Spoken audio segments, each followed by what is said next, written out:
अर्थसंकल्पीय अधिवेशन संपायला उरले अवघे 3 दिवस। अधिवेशनात आज कुणाल कामराचा मुद्दा गाजण्याची शक्यता, तर अंतिम आठवडा प्रस्तावावरही होणार चर्चा।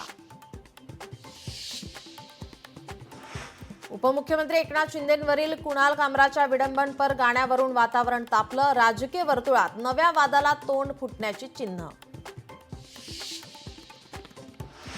एकनाथ शिंदेंवरील गाण्यावरून शिवसैनिक आक्रमक। कुणाल कामराच्या सेटची तोडफोड।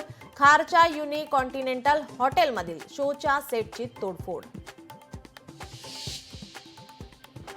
एकनाथ शिंदेंविरोधात कुणाल कामराचे गाणं। आमदार मुरजी पटेलांची अंधेरीतील MIDC पोलीस स्टेशनमध्ये कामरा विरोधात तक्रार। एक खोक्या भाई काय घेऊन बसलात? अख्खी विधानसभा खोके भाईंनी भरलीये। मनसे अध्यक्ष राज ठाकरेंचा महायुतीवर हल्लाबोल।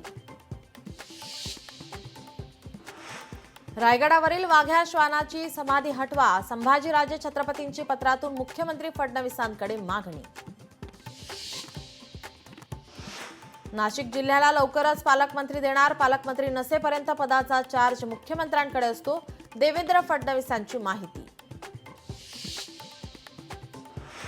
कंत्राटदारांनी चुकीची कामं केली तर काळ्या यादीत टाकणार। 2 पैसे कमवा पण कामात क्वालिटी द्या। उपमुख्यमंत्री अजित पवारांचं कंत्राटदारांना आवाहन। नागपुरात हिंसाचार झालेल्या परिसरातील संचारबंदी पूर्णपणे हटवली। 6 दिवसानंतर संचारबंदी हटवली। नागपूरकरांना मोठा दिलासा।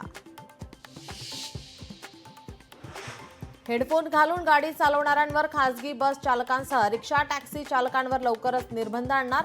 परिवहन मंत्री प्रताप सरनाईक यांची माहिती।